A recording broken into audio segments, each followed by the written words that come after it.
Hi guys, welcome to Pakistani family reaction. मैं उम्मीद करता हूँ आप सब खैरियत से होंगे, जहाँ होंगे खुश होंगे, आबाद होंगे। मेरा नाम आजाद है। मेरा नाम नदीम। तो ये वीडियो बहुत ही बड़ा निकल कर आ रहा है। काफी ज्यादा इस वीडियो के सजेशंस हमें आए हैं। मतलब कि इस कश्मीरी महिला ने पाकिस्तानी तिरंगा फेंक कर लहराया इंडियन तिरंगा। मतलब कि ये कश्मीरी है, इसका कोई सीन हुआ है, इसने अब वॉच करेंगे तभी पता लगेगा। जिस तरह का टाइटल है, अब ये तो बड़ा खतरनाक टाइटल है। मतलब पाकिस्तानी झंडा फेंक कर लहराया इंडियन तिरंगा। तो वॉच करते जल्दी से वीडियो, तो कानून करते स्टार्ट। मैं सबसे पहली औरत हूँ वो जिसने पूरे कश्मीर में मुहिम चलाई, और मैं लाल चौक पे जाके खड़ा हुई जहाँ से आज से 70 साल पहले अलगावादी नेता सिर्फ पाकिस्तान के झंडे चढ़ाते थे हर जुम्मे को। नमस्कार, मैं अर्चना तिवारी आप सभी का स्वागत करती हूँ दराज धर्म पर। आप लोगों को आश्चर्यचकित हो रहे होंगे आप सब। मैं यहाँ पे बैठी हूँ और मेरे चारों तरफ आपको तिरंगा नजर आ रहा है। मैंने इनको नहीं कहा कि आप तिरंगा लेके आना, लेकिन ये खुद से अपने मन से ये कश्मीरी महिलाएं तिरंगा लेके बैठ गई यहाँ पे बात करने के लिए मुझसे। जी कहा कि हमें ये दिखाना है कि कश्मीर को अब भारत का तिरंगा पसंद आता है। कश्मीर किसी और तिरंगे को अब अपना नहीं सकता, सिर्फ भारत का ही तिरंगा है जिसको हम उठाएंगे। तो इसीलिए सारी महिलाएं मैं आपको दिखाना चाहूँगी, सबने अपने मन से ये तिरंगा उठाया है। अच्छा, यहाँ पे मैं किस लिए मौजूद हूँ अगर मैं आपको ये बात बताऊँ, और मैं किस जगह हूँ अगर आपको मैं ये बात बताऊँ, तो ये साउथ कश्मीर कहलाता है, अनंतनाग। अगर यहाँ पे मैं स्टोन पेल्टिंग की बात करूँ, पत्थरबाजी की अगर बात करूँ, तो ये गढ़ माना जाता है। माना जाता है कि साउथ कश्मीर में अभी भी हालात को कंट्रोल में नहीं किया गया है, लेकिन उसके बावजूद आपको ये तस्वीर साउथ कश्मीर से, अनंतनाग से देखने को मिल रही हैं। मेरे साथ है रोमांसा जी। मैंने इनसे संपर्क किया, बातचीत करने की कोशिश की कि साउथ कश्मीर में मुझे क्या ऐसे लोग मिलेंगे जो मतलब भारत के तिरंगे को अपनाए, मतलब उठाएं। तो इन्होंने मुझसे कहा कि एक नहीं, मैं अगर आप मुझे थोड़ा सा समय दें तो मैं आपको न जाने कितने सारे हज़ारों की संख्या में आपको मैं ऐसी महिलाएँ, ऐसे बच्चे, ऐसे नौजवान, ऐसे बुजुर्ग मैं आपको इकट्ठा करके दे सकती हूँ जो अपने हाथों में तिरंगा लेना चाहते हैं। तो चलिए मैं अपनी बातों का विराम लगाती हूँ और सीधा रोमांसा जी से हम बातचीत करते हैं और समझते हैं कि क्या कुछ साउथ कश्मीर का मुद्दा रहा है। आप सभी आप झंडा अपना नीचे रख सकते हैं, हम लोग आराम से बातचीत करेंगे। और ज़्यादातर महिलाओं को हिंदी भी नहीं आती है। रोमांसा जी हैं जिनको हिंदी आती है, तो हम इनसे से बात करेंगे। आपका रोमांसा जी बहुत बहुत स्वागत है हमारे चैनल पे। सबसे पहले मैं सवाल हिंदी नहीं आती ना, ये नैरेटिव सेट किया गया कि कश्मीर में भारतीय झंडा जो है लोगों को पसंद नहीं आता, रास नहीं आता, तो ये चमत्कार में कैसे देखते? जी, सबसे पहले तो मैं आपका शुक्रिया अदा करती हूँ, आपने अपना कीमती समय निकाला और हमारे इस कश्मीर का एक दर्शन किया आपने। तो ये दर्शन जो है वो 2014 से लेकर है, जब से हमारे देश के प्रधानमंत्री श्री नरेंद्र मोदी जी ने अपने इक़्तिदार संभाला। देखिए, पहले की बात हम अगर करेंगे, साउथ कश्मीर गढ़ माना जाता था आतंकवादियों का। अब 2014 से जब से केंद्र में हमारे मोदी जी की सरकार आई, तब से ये सिस्टम पूरा ऑल आउट हो गया। जो यहाँ का मतलब सिस्टम, हमारे जवान थे, हमारी सुरक्षा बल थे, उनका सिस्टम एक ही है कि इस ऑपरेशन को ऑल आउट करना है।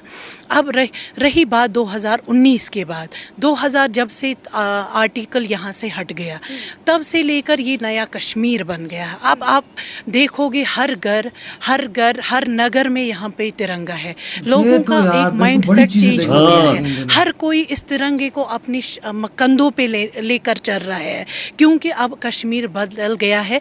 कश्मीर से जो 70 साल की सियासत थी वो यहाँ से टोटली ख़त्म हो गई। लोगों ने उनको रिजेक्ट किया। जो यहाँ की 70 साल से हो रहा था, जो लोगों को दबाया जा रहा था, इस आर्टिकल के नीचे जो लोगों को बोला जा रहा था ये उसकी इज्जत है, ये इसकी इज्जत है, दरअसल ये उन लोगों की इज्जत है जो 70 साल से कश्मीर को लूट रहे थे। सही बात की। अच्छा, आपने कहा कि यहाँ पे लोगों को बरगलाया जा रहा था। कैमरा ठीक आ रहा है, काला तो नहीं आ रहा है, ब्लैकआउट नहीं हो रहा, ठीक है।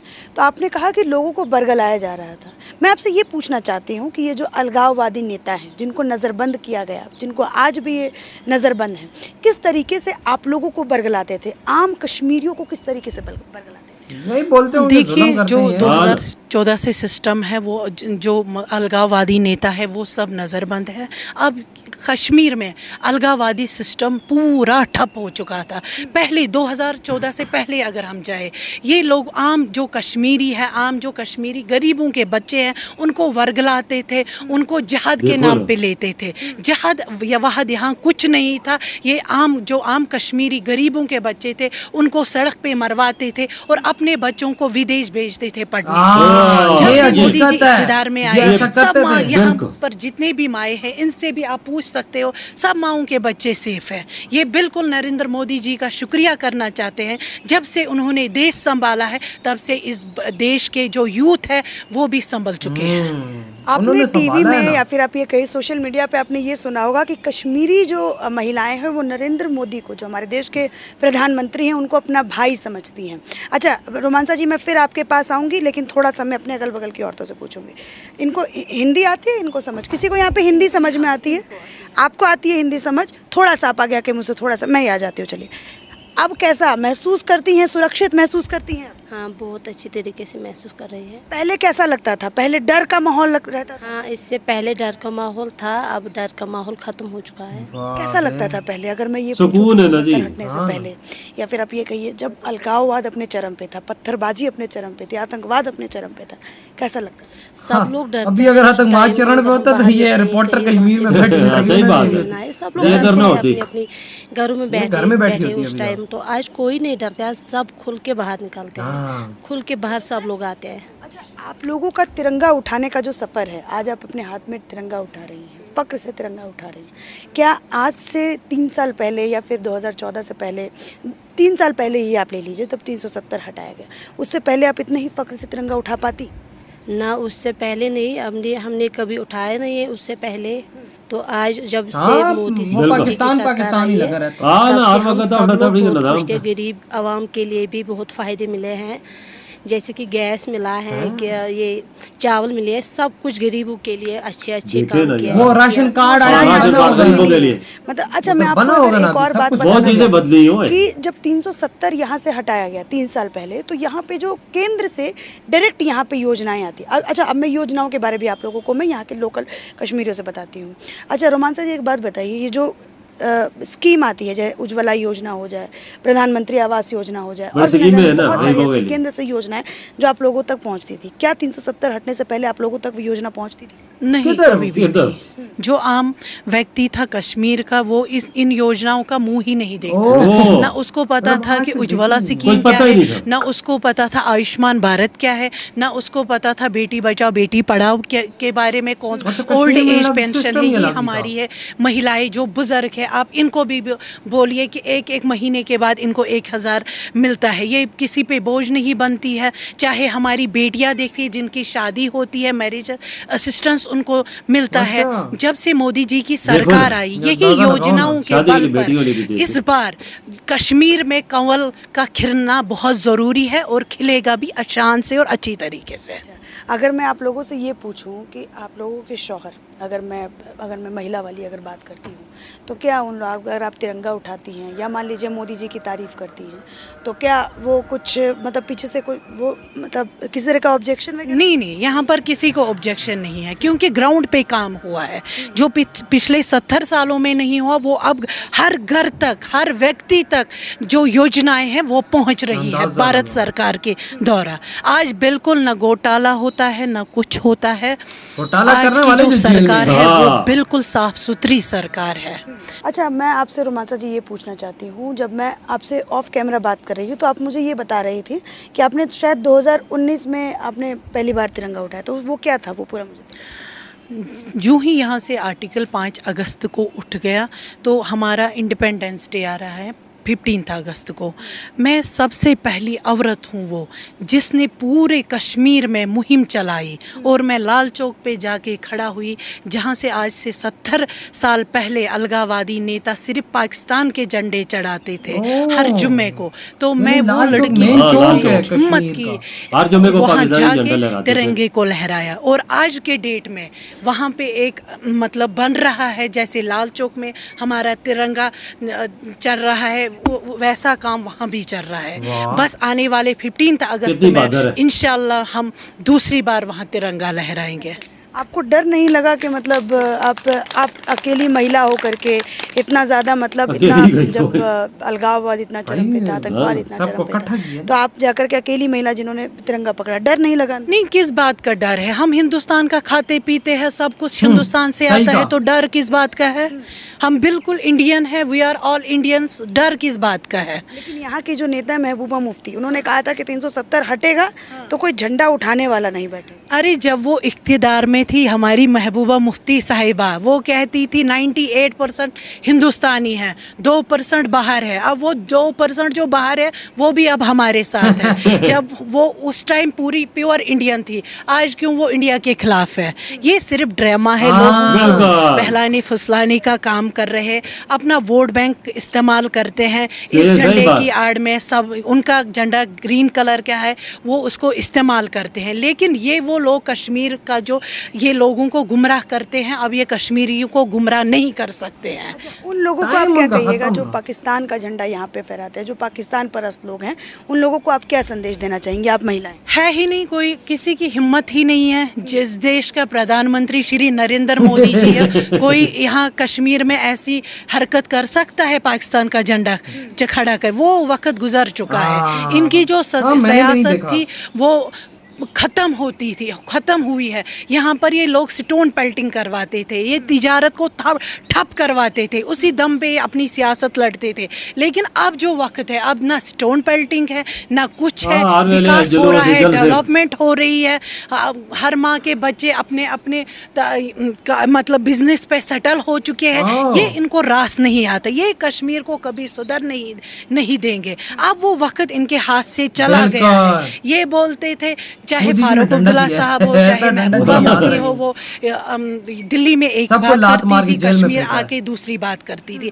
ये सिर्फ लोगों को गुमराह करने की कोशिश करते। अब वो गुमराहबाजी खत्म हो गई है। इनकी जो नोटक की जो होती थी कि यहाँ को कंधे देने वाला तिरंगे को नहीं होगा, अब आप देख रहे हो, अब आप खुद देख रहे हो, हर बच्चा, हर औरत, हर मर्द, हर बुजुर्ग के दिल में यहाँ तिरंगा बसता है। वो इनकी जो कारखानी थी, इनकी जो 70 साल वाली सियासत थी, अब कश्मीर में उसकी जगह नहीं है। यूथ को नकारा है, सब लोग इनको नकार रहे हैं। यूथ के बारे अगर मैं पूछूं कि यूथ जो है वो किस तरीके से डाइवर्ट हुआ? यूथ अब यहाँ से हमें ये पिक्चर बताई गई कि स्टोन पेल्टिंग होती थी, जवानों पे जो बड़ा लोग करते थे, तो क्या अब वैसा सब कुछ नहीं? बिल्कुल, हम जो यूथ बैकबोन है सोसाइटी का, हमारा सिस्टम पे जो है वो सबसे पहले यूथ है। यूथ जब है तो हिंदुस्तान खड़ा है। जब कश्मीर का यूथ आएगा, आजकल के डेट में हर एक यूथ मोदी जी के साथ है। सोचता क्या है? अगर आज के यूथ के अगर मैं बारे में पूछूं तो उसके दिमाग में क्या चलता है, क्या सोचता है, सोच क्या डेवलप? देखो, डेवलप किस चीज़ से होती है? अब आज हर कोई यूथ बोलता था कि हमें यूज़ किया जाता था, चाहे स्टोन पेल्टिंग में, चाहे पीएससी लगता था बच्चों के, चाहे टाडा केस हो उन पे बेचारों को। अब सफा ये सब पिछले सरकारों की देन है। जब से केंद्र में सरकार आई, ना यहाँ पीएसए है, ना यहाँ स्टोन पेल्टिंग है, ना यहाँ हमारा जो यूथ है वो उससे खुश है। हमने एक मुहिम चालू की, हमने एक टूर्नामेंट कश्मीर में खोला है। हम यूथ को गामजद करते हैं खेलों की तरफ से, उनको ड्रग से दूर रखते हैं, जो नशा मुक्त भारत है। हमारी कोशिश यही है हर माँ का बच्चा बचे, चाहे कुछ भी हो। यूथ हमारा कश्मीर का जो है वो फूले फले, वो आगे बढ़े, क्योंकि देश का सपना उन्हीं को सवार। भाई बहुत कमाल बात की, और इसकी वो बात मुझे बहुत कमाल लगी कि जब मतलब के रोज या जुम्मे को पाकिस्तान का वहाँ पे फ्लैग लगता है, मैं पहली औरत ही मैं वहाँ पर गई, मैंने हिंदुस्तान का झंडा लहराया। और आज देखो, आज पूरे कश्मीर की औरतों को उसने इकट्ठा किया हुआ है, और वो पूरी कश्मीर की औरतें आज भाई झंडा उठा रही हैं। देखें यार, एक होता है, देखो अब जरा उठाए कोई पाकिस्तान का वहाँ पे झंडा, उसको मैं कहता हूँ ऐसे उसके पिछवाड़े पे ऐसे ऐसे वो तेल लगा कर डंडे लगाएंगे ना, वो भूल जाएगा वो करना। देखो एक सीधी सी बात है, अगर हमारा देश है पाकिस्तान, उसके अंदर अगर कोई इंडिया का झंडा यूं लहराए ना, या मतलब के यूं कुछ बोल दें इंडिया के बारे में, तो इधर भी वही हाल करेंगे। और मैं कहता हूँ जो देश गद्दारी करता है ना, उसका हाल ही ऐसा होना चाहिए। और जो इंडिया ने इनको फेंका, जो ये सियासत करते थे ना ये पाकिस्तान के नाम के वहाँ पे, और ये पाकिस्तान का कर दिए होते, जल से जुलूस लोगों को को गंदा निजाम था। वो पता क्या करते थे, कश्मीर को आगे निकलने नहीं दी, कोई यूथ को आगे इस्तेमाल करते थे और उनकी लाश को उठाने वाला नहीं था। याद वे गोलियों के निशाने वो बनते थे ना, अपने बच्चे बाहर मुल्कों में पढ़ने के लिए भेज देते थे। अभी इनकी औरतों को भी समझ आया, जब आए ना प्राइम मिनिस्टर, ये कहते हमें पता ही नहीं होता था आधार कार्ड स्कीमों का मतलब, बेटी बचाओ बेटी पढ़ाओ का क्या मतलब है, इधर उधर का हमें पता ही नहीं है कि भाई पहले होता था कि इनका मतलब क्या है। लेकिन जब से यहाँ पे 370 हटा है, कहता सब कुछ हमें पता लग चुका और हमें इतने फायदे मिल रहे। कहते हैं बुजुर्ग औरतें हैं, इनको भाई 1,000 महीने का मिल रहा है, और जो बीच में बीच में काफी ज्यादा और स्कीमें लॉन्च हुई हुई हैं, और वो भी भाई डेवलपमेंट की शादी करने के लिए गरीब के पास पैसे नहीं होते, वो स्कीम भी है, पैसे भी मिलते हैं उनके लिए, बड़ी बात है। वजह भाई कश्मीरियों को हक मिला ना, तो कश्मीरी अब जय जय इंडिया कह रहे, और आज हर कश्मीरी के दिल में इंडिया का तिरंगा बस रहा है। और ये औरत को देखो यार, यकीन मानो इसकी जो बातें थी ना, कहते भाई मैंने तो पाकिस्तान का झंडा भाई साइड भी किया और हिंदुस्तान का झंडा भाई लाल चौक के अंदर। वजात फैसिलिटियां हर चीज सोचते मिले तो क्यों ना उठाए, हम आती हम खाते पीते इंडिया का है और बातें हम पाकिस्तान की करी, ये कैसे हो सकता है? ये तो हो ही नहीं सकता। ये बात नहीं है ना वजात, ये मसला ऐसा है कि दिल में प्यार है, सही का, दिल में मोहब्बत है। अब मैं कहता हूँ कि यार कसम से वहाँ का कश्मीरी को कोई हिला भी नहीं सकता, कि भाई कोई उनको भड़का भी नहीं सकता। मतलब ये कश्मीरी औरतें मोदी जी को अपना बड़ा भाई समझती। सही का, बिल्कुल आपकी बात ठीक है। तो यार आप लोग बताएं आप क्या कहते हैं इस अमेजिंग वीडियो पर। इतनी वीडियो खत्म करते हैं, बहुत ज्यादा खैर ना, तो बाय।